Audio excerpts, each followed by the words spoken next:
On the textbook loan program, how many of those 2 million students actually went to public schools? It's about an 88-12% split. So 88% of the students in Illinois go to public schools, about 12% go to private schools. For those who receive the textbook? All students are eligible for the textbook loan program. The ultrasound bill, why is a measure that the effect of which would be to discourage abortions, why is that something that the government should be involved in? We think the government has a role to protect all human life.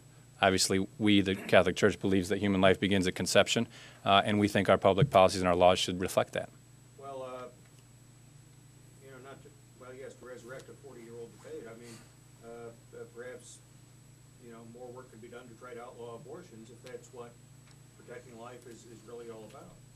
Well, certainly we would be open to that kind of thing. We're dealing with the political realities of the day. We believed greater measures of informed consent are the way to go. We have studies and statistics that show us that something north of 80% of women who view ultrasounds of their babies decide against abortion, which is why we've gone this way. Well, and this might touch on something you said earlier. Why not expand it to all pregnancies as opposed to just folks that are considering abortion? Well, our goal is to add an element of informed consent to the abortion process. It's not, obviously we believe all pregnant women should get the proper prenatal care and ultrasounds and things like that, but our concern here is informed consent for those women who are in a very tough spot and making a very tough decision. From a public health standpoint, as was mentioned by the bishop and by Representative Phelps, it's good for everybody to see the ultrasound. It's good for all moms and all unborn babies and all doctors. Yeah. So why not have the bill be for all pregnancies? Well, I think that women who are pregnant should get ultrasounds, but we're concerned, as I said, with this process that a woman is facing and making sure her consent is as informed as possible.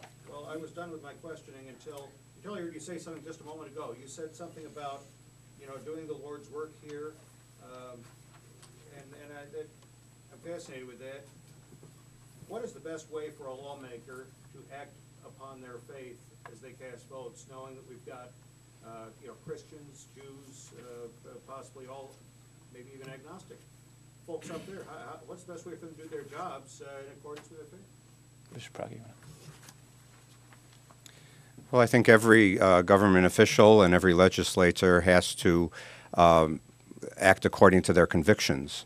And so there's always some give and take between what the personal convictions are of the government official and the convictions of the people that he or she represents. And so there's some interplay and dialogue between that.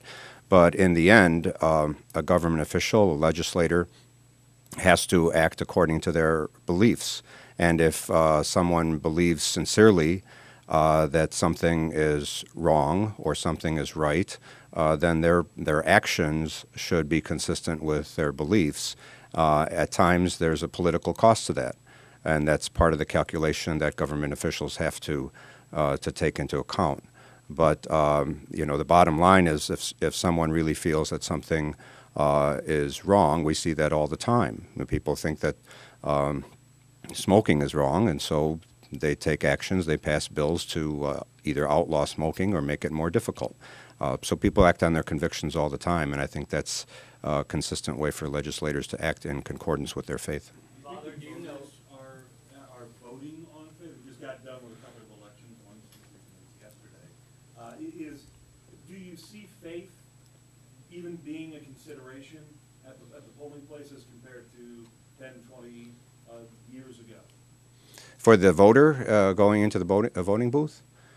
Well, it may not be something that's at the forefront of the consciousness of the voter going in there saying, well, what does my church or my faith say about this? But I think that our religious practices inform our beliefs.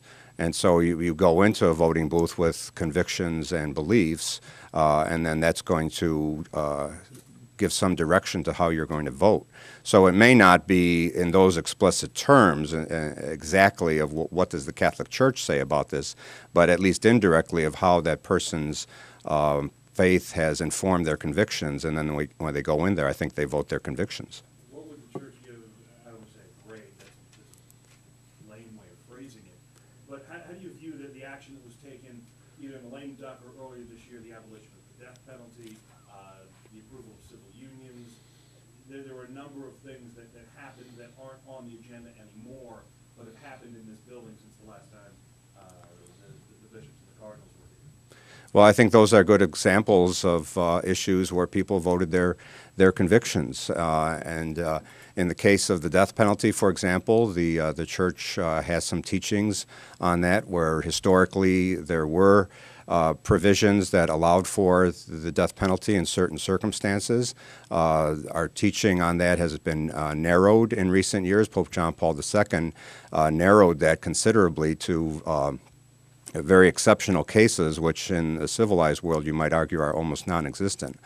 And so I know that our government officials, many of them, in fact, cited their religious beliefs of why they voted against the death penalty. The civil unions bill is another issue where the Catholic Church did have a position and does have a position on that very strongly. We believe that, in fact, marriage is a natural institution that precedes the church. The Catholic Church didn't invent marriage, and it was not invented even in the Old Testament. It's a natural institution, and so our position on that is that marriage should be between one man and one woman for life, and others have disagreed with that, and that's their prerogative under our system to vote according to their convictions. Father, how many Catholics, if anyone knows, are counted within the state? How many Catholics are in the state of Illinois? And relative to the abortion requirement, or the ultrasound rather, requirement for an abortion, has anyone run the numbers to see what would that cost the state? I presume the state would pick up the tab for the ultrasound? Can you answer that? On your first question, I think I don't have the exact number, but roughly 25% of the population in Illinois is Catholic. On the second question, no, the state would not have to pick up any cost in the ultrasound. Our understanding from our research into this is almost always when a woman goes to have an abortion, they are given an ultrasound. And that is for the reasons that were cited in the press conference, to find the location of the fetus, the size, the gestational age, rule out ectopic pregnancies, things of that nature. So all our bill does is say, as you're doing that ultrasound, ask the woman, would you like to see the ultrasound picture? Is it only political reality that makes you not want to make that a mandatory requirement, that they actually show the ultrasound as well? Because other legislative bodies have done that. Right, yeah, yeah. It's just a step toward that? That's correct, yeah. I mean, we're going as far as we think we can in this legislature, yeah. So next year we'll see. Well, I mean, we're always going to push for the cause of life, however, whatever, opportunities exist for us. So. How would you sell this to public school parents that they're talking $600 million less for education, and the textbook loan program would send assets to kids who don't go to public schools? Parents are paying for their kids to go to private school, they can just pay for the books as well. Given the economic reality of the state, is it going to be harder this year to keep the textbook loan program? Well, yes, I'm sure it will be difficult to keep it. The way that I would sell it to anybody who asked was that it is the only state program that is solely dedicated to providing instructional materials for kids in the classroom.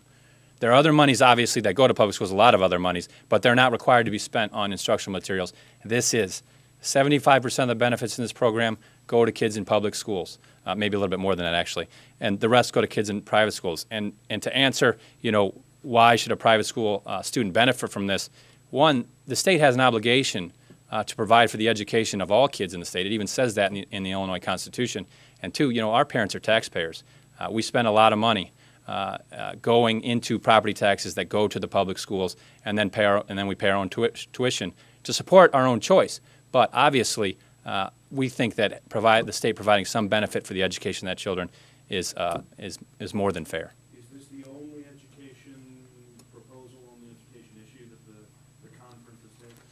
No, there are a couple others. Senator Murphy in the Illinois Senate has a voucher bill that is very similar. Actually, it's exactly the same as the bill that narrowly failed in the House last spring.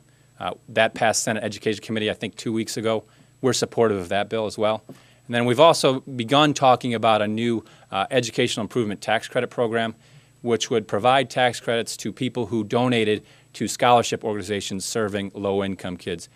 We do have a bill on that, but it was assigned to subcommittee and isn't advancing this year, this spring. Can you tell me, what is the state of health, if lack of a better term, of the Catholic education in the state? How many of your parents are continuing with it? How many, given the economy, are having to drop out? And how precarious, everyone's Yeah. struggling, how precarious is Right. Catholic education in the state? It really depends, I think, on where you are in the state. There are some areas that have very vibrant Catholic schools and the enrollment's increasing and doing well, and there are other areas where they're struggling. And particularly in urban areas, in more rural areas, I think the schools are struggling some. The tax increase is not going to help those parents. I mean, I think I figured it myself. What I would pay in the tax increase was equal to a tuition bill for 1 year for one of my children. So, it depends on where you are in the state, but overall enrollments, I think, have slightly decreased the past few years. And we're doing everything we can to turn that around. Is tuition tax deductible as a charitable donation? No. Is there any concern about the state of the human service budget and the slow payments? I know Lutheran Social Services is somebody we always talk to. Is there, does the church still Yes. run any outreach programs? How Yes. far behind is it? How bad a shape is it in? Yes, our Catholic Charities run a lot of programs that are dependent on state funding. Obviously, they are hurting with the cuts. That is a part of our agenda that we've been working on today, advocating against, drastic cuts to human service agencies. So yes, that is part of our agenda. I don't presume that you will speak for him, but the Cardinal's going to meet with the governor if he already hasn't. What is he going to convey when he has that time in the same room with one of the most powerful people? I think it'll be a lot of what you heard today. He's going to advocate for our agenda. There are additional concerns, human services, what you brought up, one of them. So I really think he's just going to make the case that the church wants to be a partner with the state in serving the people of Illinois. We have a long history of doing that, and we want to continue to do that.